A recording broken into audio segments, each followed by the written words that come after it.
अस्सलाम वालेकुम नाजरीन, आप देख रहे हैं प्रोग्राम अवाम का सच। मैं हूं आपका मेज़बान जमाल याकूब जाफरी। उम्मीद है कि आप लोग खैर आफियत से हैं और अपने अपने घरों में महफूज हैं और हुकूमती बताए SOPs के मुताबिक अपना और अपने अहलो अयाल का ख्याल भी रख रहे हैं। मास्क सैनिटाइजर्स का इस्तेमाल भी कर रहे हैं। नाजरीन, वैक्सीनेशन लाजमी कराएँ, इसलिए क्योंकि ये वबा कोरोना वायरस की एक बार फिर फैलती जा रही है और इंतहाई नुकसानदेह है। नाज़रीन, अगर बात की जाए हमारे यूथ की, हमारी यंग जनरेशन की, तो वो दिन ब दिन जहनी दबाव का शिकार होता जा रहा है, फ्रस्ट्रेशन एंजाइटी में फंसता जा रहा है, धंसता जा रहा है। और वो इसलिए कि उनके घरों में बहुत सारे मसले हैं। डोमेस्टिक इश्यूज भी एक वजह हो सकती है। नाज़रीन, सोसाइटी का प्रेशर भी एक वजह है कि सोसाइटी बहुत कुछ एक्सपेक्ट कर रही है आजकल के यूथ से, और उसका प्रेशर जो है वो रियली मैटर करता है हमारे यूथ के लिए, हमारे जवान के लिए। और अगर देखा जाए तो जो पढ़ाई का सिस्टम है, जो तालीम का निज़ाम है हमारा, वो जो हमारा यूथ है, हमारे यंगस्टर्स हैं, उनको एक टेंशन में, एक कंपटीशन में जो है वो घेरता जा रहा है कि हम लोगों ने आगे बढ़ना है। और अगर हम लोगों ने आज अच्छा स्कोर नहीं किया, हमने 4 GPA नहीं लिया या हम लोगों ने 90% नहीं ली, तो हमारा एडमिशन नहीं होगा। अगर एडमिशन ना हुआ तो हम लोग जो हैं वो सोसाइटी में, अपने घर वालों में, अपने ख़ानदान में क्या मुंह दिखाएंगे। उसके अलावा अगर देखा जाए तो जनरेशन गैप जो है वो एक बहुत बड़ा इशू है जो कि वालिदैन और बच्चों में पाया जाता है। बच्चे अपने वालिदैन से बात करने की कोशिश करते हैं, उनको समझाने की कोशिश करते हैं, लेकिन वालिदैन जो हैं वो अपने तरीके से सोचते हैं, अपनी जो जनरेशन है उसके हिसाब से सोचते हैं और उसके हिसाब से फैसले लेते हैं जो कि उनके लिए एक्सट्रीम डिसीजंस होते हैं। यानी यहाँ नाजरीन, जो जनरेशन गैप है वो एक अहम रोल प्ले करता है। अगर देखा जाए तो अगर इस जनरेशन गैप को ख़त्म किया जाए तो शायद ये जो किरदार है ये बेहतर हो सकता है और हमारा यूथ, जो हमारी यंग जनरेशन है, उसमें ये फ्रस्ट्रेशन लेवल जो है ये कम हो सकता है। आज हम आवाम से बात करेंगे और जानेंगे कि क्या उनके आसपास, उनके जानने वालों में, उनके अहलो अयाल में या उनके अजीज़ रिश्तेदारों में, दोस्त यारों में, कोलीग्स में क्या ऐसे लोग पाए जाते हैं जो कि फ्रस्ट्रेशन में, एंजाइटी में आकर एक्सट्रीम डिसीजंस लें। फॉर एग्जाम्पल सुसाइड या खुदकुशी जिसको कहते हैं, या वो जो है वो शाउट करें, या एडल्ट्स में, उनके जानने वालों में ऐसे लोग पाए जाते हैं। सेकेंडली, हम लोग जो है साइकोलॉजिस्ट से बात करेंगे, उनकी राय जानेंगे कि उनका क्या कहना है कि कैसे इन चीज़ों को टैकल किया जा सकता है। हमारे साथ रहिएगा। अस्सलाम वालेकुम जी, अपना तारुफ कराएंगे। मैं सना। ठीक है जी। रिजाइडिंग इन पिंडी। ठीक हो गया। सना, मुझे ये बताएं कि आजकल जो हमारा यूथ है, स्पेसिफिकली अगर बात की जाए उनकी, तो वो एंजाइटी, फ्रस्ट्रेशन की तरफ बढ़ता जा रहा है। क्या इश्यूज़ हैं जिसकी वजह से वो अगर बहुत ज़्यादा हो जाती है तो वो सुसाइड की तरफ चला जाता? Okay, issues are many. ठीक है। मेरे बहुत सारे इश्यूज हो सकते हैं, लेकिन जो मैं समझती हूँ वो ये है कि they want everything early, so early. ठीक है। If you want to success in your life, first you have to take some efforts, first you have to do something for that. Right. आपको सिर्फ बड़े होने से तो कोई चीज़ नहीं मिलती। आपको एफर्ट करने से, आपको टाइम पे स्टडी करें, टाइम पे लें, टाइम पे सक्सेस आपके हाथ में आती है। घर बैठे बिठाए और सिर्फ मोबाइल पे चीज़ें देख लेने से आपको चीज़ें नहीं मिल जाती। ठीक हो गया। ठीक है। This is my kind of. अच्छा, ठीक है। तो किस तरीके से इनको टैकल किया जा सकता है? क्योंकि अब देखें, वो तो ये समझते हैं कि हमें सब कुछ चाहिए, वो हथेली पे सरसों जमाना चाहते हैं, ठीक है। लेकिन द थिंग इज़ के कहाँ पे रोल आ जाता है, फैमिली में अगर किसी का रोल है या अगर आउटसाइड किसी का रोल है, आप क्या कहेंगे इसमें? फर्स्ट ऑफ ऑल पेरेंट्स, ठीक है। Second company. ठीक है। पेरेंट्स के ऊपर ये लाजिम है कि वो जब बच्चा ग्रो कर रहा हो तो ये ज़रूर देखें कि उसके अंदर डेवलपमेंट करें इस चीज़ की, कि उसके अंदर हर चीज़ को सब्र हो, वो कम्पीट ना करे। ज़ाहिर है इस दुनिया में अल्लाह ने बहुत सबको बहुत सा पैसा दिया, किसी को नहीं दिया, बट शुड नॉट कम्प्लीट, दूसरों से कम्पीट नहीं करना और ख़ुद को कम्प्लीट समझें।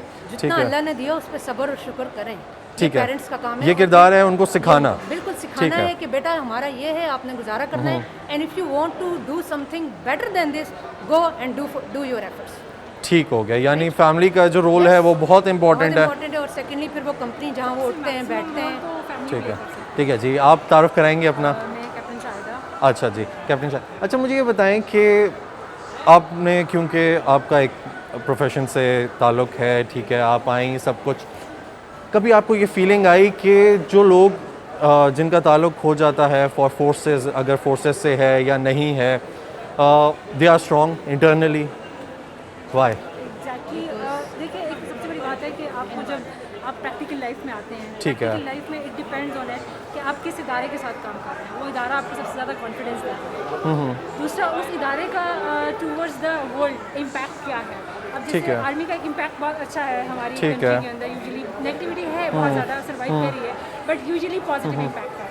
जब वो पॉजिटिव इम्पैक्ट हमें लोगों की तरफ से मिलता है तो उसकी वजह से हम पॉजिटिव हो जाते हैं, हमारे लिए कॉन्फिडेंस बिल्ड होता है। ठीक है। और उस चीज़ की वजह से हमारी जो प्रैक्टिकल लाइफ है वो थोड़ी सी मतलब बूस्टेड होती है, groomed ठीक है। होती अच्छा, मुझे ये बताएंगे, कंफर्टेबल टू वर्क। ज़बरदस्त ज़बरदस्त, मुझे ये बताएंगे कि आपने जब डिसीजन लिया फॉर आर्मी, ठीक है, अगर आप उसकी तरफ जाना चाह रही थी, तो उस टाइम पे जब आपके पेरेंट्स ने आपको सपोर्ट किया आपके डिसीजन के पीछे, ठीक है, तो आपको क्या फीलिंग आई और कितना ज़रूरी है पेरेंट्स का सपोर्टिव होना डिसीजन मेकिंग में? सपोर्टिव होना बहुत ज़्यादा ज़रूरी है, सबसे ज़्यादा मैटर यही करता है, बिकॉज ठीक बहुत है। अर्ली एज होती है, आप 16-18 ईयर्स में आप अपने घर से प्रोफेशनल लाइफ के लिए निकल रहे हैं, उस टाइम पे आपके फ्रेंड्स इमेच्योर होते हैं। ठीक है। उनकी सपोर्ट, ठीक है, लाइफ के जो 30 ईयर्स के फ्रेंड्स हैं वो आपकी तरह के मैच्योर होंगे, उनकी ठीक है। सपोर्ट डिफरेंट होती है, बट जब आप 16 ईयर ऑफ लाइफ में अपनी प्रैक्टिकल लाइफ की तरफ मूव कर रहे होते हैं तो सिर्फ एक फैमिली में पेरेंट्स ऐसे लोग होते हैं या आपके जो एल्डर सिबलिंग्स हैं ठीक जो हो गया। प्रैक्टिकल लाइफ में आ चुके हैं, जो आपकी सबसे मैक्सिमम सपोर्ट ऑलरेडी। ठीक है,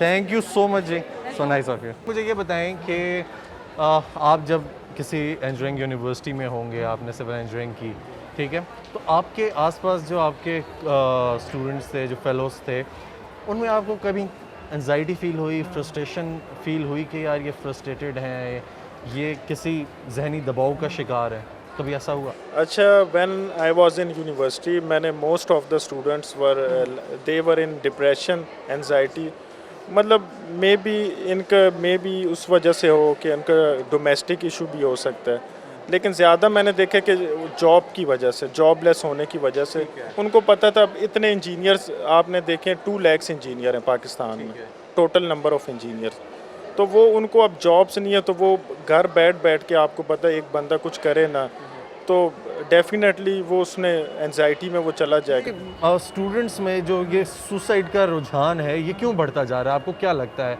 स्पेशली जो यंगस्टर्स हैं जो ग्रेजुएट होते हैं और फिर वो इतने एक्सट्रीम डिसीजंस ले लेते हैं, क्या? देखें, वो आपकी बात बिल्कुल ठीक है, वो इस वजह से या तो उनको घर से प्रेशर होता है कि अगर उसके अच्छे ग्रेड्स नहीं आते, ठीक है, घर वालों के प्रेशर की वजह से, सेकेंडली फैमिली प्रेशर की वजह से भी हो सकता है, थर्ड कोई ड्रग्स वगैरह यूज़ करते हैं उस वजह से भी वो ज़्यादा डिप्रेशन में चले जाते हैं।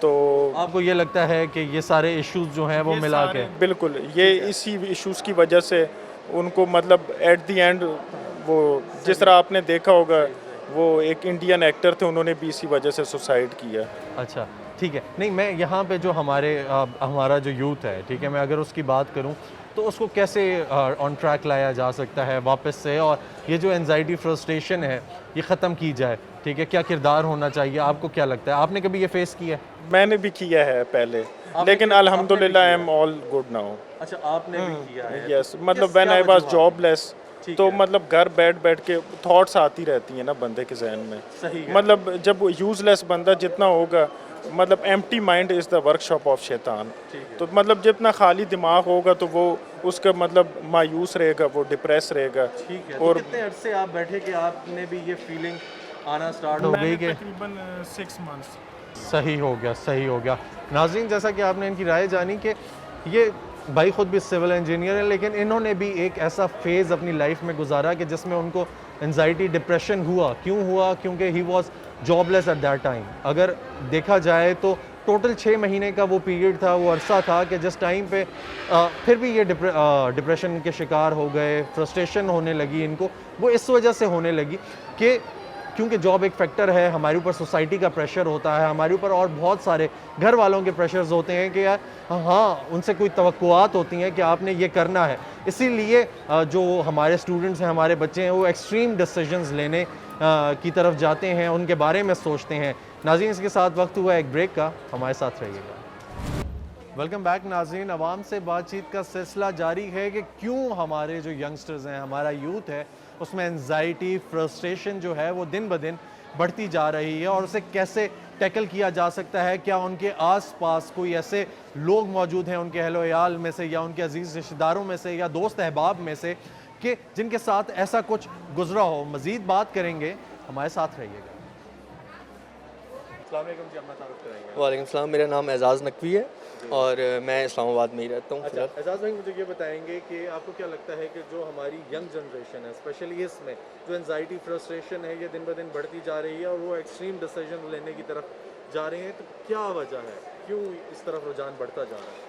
बेसिकली जो हमारी गवर्नमेंट की तरफ से जो फैसिलिटेशंस फराम की जाती हैं about knowledge about your emotional behaviours जो बढ़ते जा रहे हैं और इमोशनल इंटेलिजेंस जो है उसमें आप देखें कि जितनी नॉलेज बिल्कुल नहीं है, ना ही कोई आगाही दी जाती। अगर if one is suffering from something और इमोशनली अगर कोई बंदा सफ़र कर रहा है तो आप देखें कि उसको कोई सपोर्ट नहीं, नॉट फैमिली तो इमोशनल ट्रॉमा को कुछ समझती ही नहीं, ठीक है। इमोशनली कोई बंदा भी आपको सपोर्ट नहीं करता, इमोशनली आप डे बाय डे वीक होते जाते हैं। तो आपको फैसिलिटेशंस कोई पार्क्स अगर आप देखें तो इस्लामाबाद जैसे शहर में पार्क्स हैं, छोटे शहरों में अगर आप चले जाएँ तो वहाँ पे पार्क्स भी नहीं है, वहाँ पे कोई फैसिलिटेशन नहीं है। आपकी बात सुन देखें, जॉन एलियस साहब का मैं एक शेर कोट करना चाहूँगा कि अलमिया तो बस यही है कि बात नहीं सुनी गई, बात नहीं कही गई। तो अगर if we can sit together, बिल्कुल है, we can sit together on talking terms.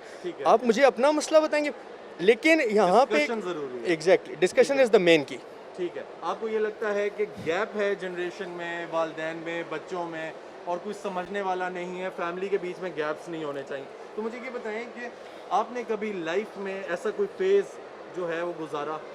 बिल्कुल ऐसे है। पहले आप गैप की जो बात कर रहे हैं तो आजकल के जो वालदैन हैं, जो उनका गैप है बिटवीन द जनरेशन, जो आजकल की वो बहुत ज़्यादा है, ठीक है, क्योंकि वो अपने तरीके से बच्चों को बिल्टअप करना चाह रहे हैं, बड़ा करना चाह रहे हैं। हालांकि मौला अली अलैहिस्सलाम का फरमान है कि आप जिस दौर में आपका बच्चा है उस दौर के मुताबिक उसको बिल्टअप उस तरीके से करो। तो बिल्कुल ऐसा नहीं है। पेरेंट्स कहते हैं हमारे दौर में तो हम यूं दरिया फलांग के स्कूलों में जाया करते थे, लेकिन आजकल बाइक है, आजकल गाड़ी है, आजकल कन्वेंस है, आजकल आप देखें हर चीज़ आपको फैसिलिटी, तो हम नहीं फलांग एग्जैक्टली। तो फिर हम उस लेवल पे नहीं, तो उनको चाहिए आजकल के बच्चों के साथ ये जनरेशन गैप थोड़ा कम करें, टॉकिंग टर्म्स में आए। थैंक यू सो मच जी, आपने बहुत अच्छी बातें की जी। मुझे ये बताएं कि जो हमारी आज की जनरेशन है, जो स्पेशली यूथ, इसमें ये जो एंजाइटी फ्रस्ट्रेशन है, ठीक है, जहनी दबाव का ये शिकार है, क्यों बढ़ता जा रहा है? आपको मैं मेन रीज़न बताता हूँ, क्योंकि इस मॉल में आधे से ज़्यादा मॉल में मैंने बहुत सारे लड़कों और लड़कियों की, फेसबुक पे भी मैं, क्योंकि मैं एक्टर भी हूँ हम टीवी का, तो बहुत सारे लड़के और लड़कियों की मैं जॉब करवा चुका हूँ। तो बहुत सारे ऐसे लड़कियाँ और लड़के जो है ना, वो मेरे से जो रब्ता करते हैं, अक्सर बहुत ज़्यादा एजुकेटेड भी होते हैं, तो इतना उन्होंने अपने आप को गिराया होता है कि बस हम तो मतलब हमें तो कुछ मिल ही नहीं सकता। उसकी वजह क्या होती है कि उन्होंने अपने ऊपर दबाव लिया होता है कि हम कुछ नहीं कर सकते, जबकि अल्लाह ताला खुद फरमाते हैं कि आप एक स्टेप कोशिश का करो, आगे मैं खुद ही आपका वसीला बन जाऊँ। ठीक हो गया। तो कहाँ पे ये लैग करते हैं अब, क्योंकि आपका ताल्लुक शोबिस से है, ठीक है, आप मुझे ये बताएं कि फॉर एग्जांपल उधर तो एक्सट्रीम डिसीजंस की तरफ बहुत ज़्यादा जाते हैं, सुसाइड्स कर रहे हैं, जान की बाजी हार जाते हैं because of anxiety and frustration. क्या वजूहात हैं और इनको कैसे ये टैकल किया जा सकता है?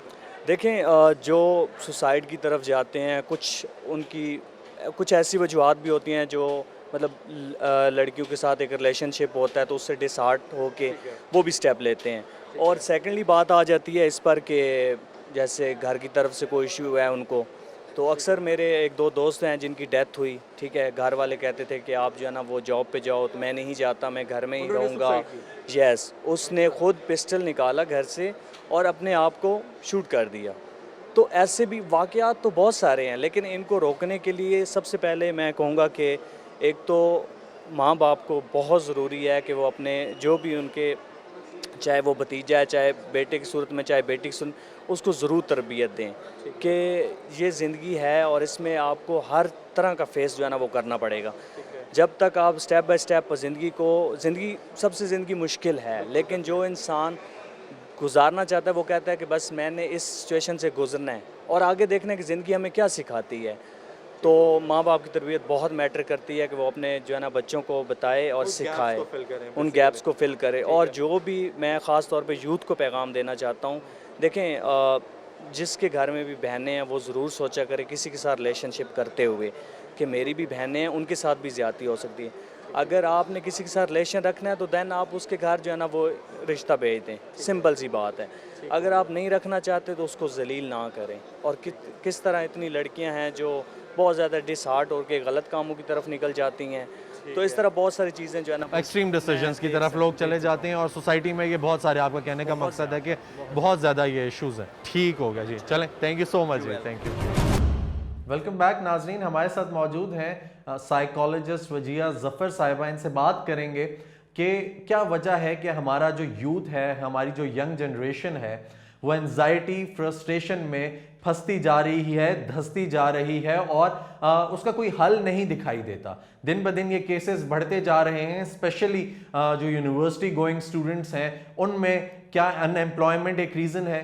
क्या डोमेस्टिक इश्यूज जो हैं वो बहुत ज़्यादा हैं? और अगर देखा जाए तो हमारा जो यूथ है वो ड्रग्स और बाकी चीज़ों में ज़्यादा इन्वॉल्व होता जा रहा है। क्या ये भी फैक्टर्स हो सकते हैं? इनसे बात करते हैं। थैंक यू सो मच जी फॉर जॉइनिंग अस। एंड आपसे सबसे पहले ये जानेंगे कि आपके पास जो पेशेंट्स आते हैं, जो ट्रीटमेंट के लिए आते हैं, तो उनमें मोस्टली जो पेशेंट्स होते हैं वो एंजाइटी फ्रस्ट्रेशन में क्यों मुब्तला होते हैं? क्या रीज़न्स होते हैं? जी अस्सलाम वालेकुम। अच्छा, ये बहुत कॉमनली कुछ डिसऑर्डर्स हैं और साइकोलॉजिकल इश्यूज हैं जो यूथ में बहुत कॉमनली अब देखे गए हैं। ठीक हो गया। बहुत सारे रीज़न हैं, मैं अगर उसको थोड़ा सा लिस्ट कर लूँ तो सबसे पहले तो पेरेंटिंग। हमारे यहाँ जो जनरेशन गैप है वो बहुत ज़्यादा हो चुका है और वही पुराने पेरेंटिंग स्टाइल्स चल रहे हैं जो कि यूथ जो है कोप अप नहीं कर पा रहे। ठीक हो गया। जनरेशन गैप, पेरेंट्स के साथ रिलेशन का गैप, और फिर वो डेफिनेटली ट्रस्ट बिल्ड नहीं होता है जिसकी वजह से मॉरल वैल्यूज़ भी डाउन होते हैं बच्चे के। ठीक हो गया। एज होती है, यूथ का टाइम होता है जब मोरल वैल्यूज डेवलप स्ट्रांगली हो रहे होते हैं, लेकिन वो गैप की वजह से बच्चे रेबिलियस हो जाते हैं और रेबिलियस होने की वजह से ड्रग का यूज़, फिर इस तरह के बहुत सारे गलत लोगों पे ट्रस्ट कर लेना, गलत एक्टिविटीज़ में इन्वॉल्व हो जाना। फिर उसके अलावा जो है रिलेशनशिप, पहले जहाँ पे आप एज काउंट करें तो एज देखें तो 20s के बाद कहीं जाके हमें सुनने को मिलता था। अब आप देखें 12-13 ईयर्स के भी बच्चे हमारे पास आते हैं जिनके दिल टूटे हुए होते हैं। तो वो इस तरह की चीज़ें जो हैं, और कई दफ़ा तो ऐसे भी केसेस आते हैं जिसमें बच्चा जो है वो अपनी लाइफ का पर्पस नहीं फाइंड आउट करता। अच्छा, मुझे ये बताएंगी कि बहुत सारे जो बच्चे हैं वो एक्सट्रीम डिसीजंस लेने पे मजबूर हो जाते हैं। मोस्टली बच्चों का ये होता है कि बेशक वो यूथ है या जिस तरह आपने बताया 12-13 साल के बच्चे भी जो हैं वो सुसाइड की तरफ चले जाते हैं, वो एक्सट्रीम डिसीजंस लेते हैं और फिर वो कर भी देते हैं। ठीक है, तो क्या वजह है कि कहाँ पे लैक हो जाता है, कहाँ पे कमी रह जाती है, कोताही रह जाती है? अगर देखा जाए तो पेरेंट्स के एंड पे या टीचर्स के एंड पे या हमारी सोसाइटी के एंड पे, क्या आप समझते हैं इसका? मुझे जो मेजर फैक्टर नजर आता है, क्योंकि ये हार्मोनल चेंजिंग्स का टाइम पीरियड होता है। ठीक हो गया। यूथ का वो टाइम होता है जिसमें इमोशनल चेंजिंग्स हो रहे होते हैं और काफी हद तक कंट्रोल नहीं होता है इमोशंस। ठीक हो गया। तो यहाँ पे जो मुझे कमी लगती है गाइडेंस की, ट्रस्ट अगेन, कि कोई ऐसा पर्सन मौजूद होना चाहिए जिसके पास बच्चा जाए और विदाउट थिंकिंग कि मुझे कोई जज करेगा या मुझे कहेगा तुम ऐसे क्यों हो, या मुझे क्वेश्चन करेगा, मुझे समझे और मुझे गाइड करे। हमारे यहाँ एक्सेप्टेंस की बहुत कमी है। हम कोई चीज़ बुरी देखते हैं तो फ़ौरन से क्रिटिकल हो जाते हैं, रेदर देन कि हम उसके बायोलॉजिकल फैक्टर्स माइंड में रखें, इन्वायरमेंटल फैक्टर्स कि किस इन्वायरमेंट में, किस कंडीशन में बच्चे ने वो चीज़ सोची या करने के बारे में, एक्शन के बारे में उस तरफ आए। ठीक हो गया। ये चीज़ मुझे लगता है कि बहुत हद तक मिस है हमारी सोसाइटी। जहाँ तक पेरेंट्स का रोल आता है, आपका कहने का मकसद ये है कि उनमें शायद गैप्स ज़्यादा है। अच्छा, बिल्कुल। अच्छा, मुझे ये बताएंगी कि क्या वजह है कि जहाँ तक मेरी रिसर्च है उसमें ये जो 90s के किड्स हैं जो इस टाइम में आए के टाइम फ्रेम में के late 80s and 90s and इसके जो जितने भी बच्चे हैं जो इस पीरियड में आए, उनमें ये रेट ज़्यादा है, प्लस उनमें जो जनरेशन गैप है वाला फैक्टर है वो ज़्यादा इफेक्ट कर रहा है। अगर मैं सही हूँ तो क्या फैक्टर्स हैं, क्या वजह है और क्या क्यों ये एक बिस्किट टाइप सिनेरियो बन गया? ये एब्सोल्युटली राइट। बल्कि अगर हम देखें 80s से पहले का टाइम तो ऐसा लगता है कि दो डिफरेंट मखलूक है ये। बिल्कुल। अब उसकी मेन रीज़न क्या है, सबको पता है, स्क्रीन एक्सपोजर ज़्यादा हो चुका है। पहले ये था कि पेरेंट्स का कंट्रोल ज़्यादा होता था, अभी ये है कि मीडिया का दौर है, स्क्रीन का दौर है, हर बच्चा अपने राइट्स को लेके बैठा हुआ है। डेफिनेटली ये एक एक पॉजिटिव भी है, अपने राइट्स का पता होना चाहिए, लेकिन इस एज में हमारी बहुत सारी चीज़ें हैं जो हम उसके अंदर मिक्स कर देते हैं। तो आई थिंक मेजर फैक्टर जो है ना स्क्रीन है और एक्सपोजर है। एक्सपोजर पेरेंट्स भी बहुत हद तक अभी कंफ्यूज हैं कि बच्चे को कंट्रोल करना चाहिए, आज़ादी देनी चाहिए। ठीक हो गया। कंट्रोल या तो बहुत ज़्यादा कंट्रोलिंग बिहेवियर है या तो बिल्कुल छोड़ देते हैं। तो यूथ के लिए हमें एक पैटर्न चाहिए उनकी हैंडलिंग के लिए, जो हम मिस कर रहे हैं बहुत हद तक। ठीक है, तो साइकोलॉजिस्ट इसमें क्या रोल प्ले कर रहे हैं आजकल? और अगर देखा जाए तो थेरेपी करनी है तो शायद पेरेंट्स भी ये कर सकते हैं, पेरेंट्स भी साथ दे सकते हैं। और अगर देखा जाए तो ज़रूरी नहीं है वो साइकोलॉजिस्ट हो, कोई फ्रेंड भी हो सकता है, ठीक है, वो आपके साथ आपका फेलो भी हो सकता है, कोई भी कोलीग हो सकता है। तो इन फैक्टर्स की अवेयरनेस कैसे डेवलप की जा सकती है? अच्छा, ये अवेयरनेस जैसे कि मैं पहले बात करूँ कि ये बहुत एक सर्टेन एज के बाद ना स्टार्ट कर देनी चाहिए। ठीक है। ये स्पेशली अगर साइकोलॉजिस्ट का आप रोल पूछ रहे हैं तो बीइंग साइकोलॉजिस्ट हम जो मेजर फोकस रखते हैं, पेरेंट्स भी लेके आते हैं कि हमारी बात समझ नहीं रहा, इसको समझ नहीं आ रही, अंडरस्टैंड नहीं कर रहा, तो एज अ साइकोलॉजिस्ट हम वो प्रॉपर मॉरल वैल्यूज और जो मिसिंग पीसेज होते हैं उनको कनेक्ट करते हैं पर्सनालिटी के अंदर। क्योंकि यूथ में जो टाइम पीरियड होता है वो पर्सनालिटी डेवलपमेंट का होता है। कॉग्निटिव डेवलपमेंट के बाद जो सबसे डिफिकल्ट फेज होता है वो पर्सनालिटी की डेवलपमेंट का होता है, जिसमें देखिए कोई भी बच्चा पैदा होते ही ऑनेस्ट नहीं होता। डेफिनेटली ये वो चीज़ें हैं, वैल्यूज़ हैं जो सोसाइटी के अकॉर्डिंग नॉर्म्स हैं, वो टाइम के साथ हम डेवलप करते हैं। लेकिन जब बच्चे का कनेक्शन या अटैचमेंट वीक हो जाती है या बड़ा स्ट्रॉन्ग किस्म का कनेक्शन हो जाता है तो वो पीसेस मिस होना शुरू हो जाते हैं। वहाँ से फिर बच्चे की पर्सनालिटी जो है वो रिबेलियस होती है या फिर वो ड्रग्स की तरफ, सुसाइड या एक्सट्रीम मेजर्स की तरफ चला जाता है। ठीक हो गया। ये बहुत मेजर फैक्टर्स हैं। खातून थी, उन्होंने एक सवाल किया कि मेरा एक ही बेटा है और वो जो है अब वो पेशेंट होता जा रहा है, इस तरह कि वो शाउट करने लग गया है मेरे ऊपर। इतना बड़ा भी नहीं है, 17 to 18 ईयर्स का है और वो विद टाइम और लेकिन उसकी अपनी बहन के साथ बहुत दोस्ती है, उसकी बहन साइकोलॉजिस्ट है, लेकिन वो उससे बातें शेयर नहीं करता और उनको कहीं ये डाउट भी है कि वो शायद ड्रग्स में इन्वॉल्व होता जा रहा है या कोई ऐसा सिनेरियो। तो जो ऐसे पेशेंट्स हैं उनके बारे में आप क्या कहेंगी, क्या सजेशन देंगी? क्योंकि बहुत सारी ऐसी मदर्स हैं जो ये सीन फेस कर रही हैं, सिनेरियो फेस कर रही हैं और आपको मतलब एक ने तो हमारे साथ शेयर किया लेकिन बहुत सारे डर के शेयर भी नहीं करते क्योंकि वो घर की बात बाहर नहीं करना चाहते। हमारी एक सोसाइटी का ये अलमी है, तो आप क्या कहेंगी ऐसे पेरेंट्स के लिए?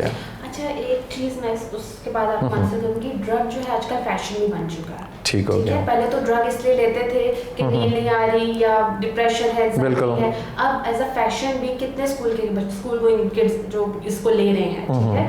तो ये चीज़ तो माइंड में रखना है पेरेंट्स को। अब इस टॉपिक पे आते हैं जो आप बात कर रहे हैं, मदर को स्पेशली, मदर का रोल बहुत मैटर करता है, स्पेशली बेटे के साथ भी, ठीक हो गया। है। बहुत स्ट्रॉन्ग होना चाहिए।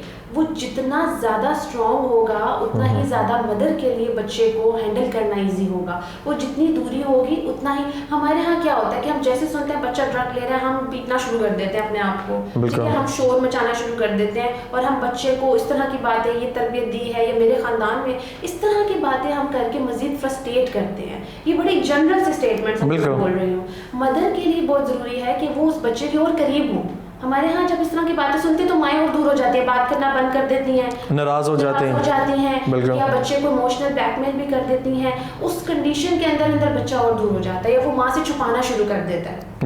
बच्चा करता वही है जो उसका दिल कह रहा है, लेकिन वो छुपा देता है कि माँ परेशान हो। तो ये बहुत मैटर करता है कि वो सच बोले, वो कुछ भी बाहर करके आए उसे घर आके बताना है, ठीक है, लेकिन उसको ये पता होगा जब मैं बताऊंगा तो मुझे गाइड किया जाएगा या मुझे समझाया जाएगा, रेदर देन कि मुझे टॉन्ट किया जाएगा या मुझे अब्यूज किया जाएगा। ये वर्ड जो है बच्चे बोलते हैं कि हमें अब्यूज किया जाता है, हमें ब्लैकमेल किया जाता है, क्योंकि मैं दोनों साइड की बात करूँ, बिल्कुल दोनों साइड पे लेके क्लाइंट्स को चल रही होती हूँ। तो ये बहुत मैटर करता है कि दोनों तरफ से अगर आप एक ही बात सुनेंगे तो आपको एक ठीक लगेगा, दूसरे की बात सुनेंगे आपको दूसरा ठीक लगेगा। तो इसका मतलब ये होता है कोई ताली दोनों हाथ से बज रही होती है, दोनों साइड पे मिस्टेक्स हो रही होती हैं। ठीक हो गया जी, thank you so much Wajiha, आपका बहुत शुक्रिया। नाज़रीन, आपने जैसा कि वजिया ज़फ़र साहिबा की राय जानी, इनका ये कहना था कि जो हमारा यूथ है और उस जो पेरेंट्स हैं और जो बच्चे हैं स्पेशली, उनमें एक जनरेशन गैप डेवलप हो चुका है। अगर हम लोग वो जो गैप है वो कंप्लीट करें और बेसिकली जो पेरेंट्स हैं वो अपने अंदर थोड़ी सी ये डेवलप करें कि उन्होंने बच्चों की बातें सुननी है और बच्चे जो हैं उनसे कम से कम झूठ ना बोलें।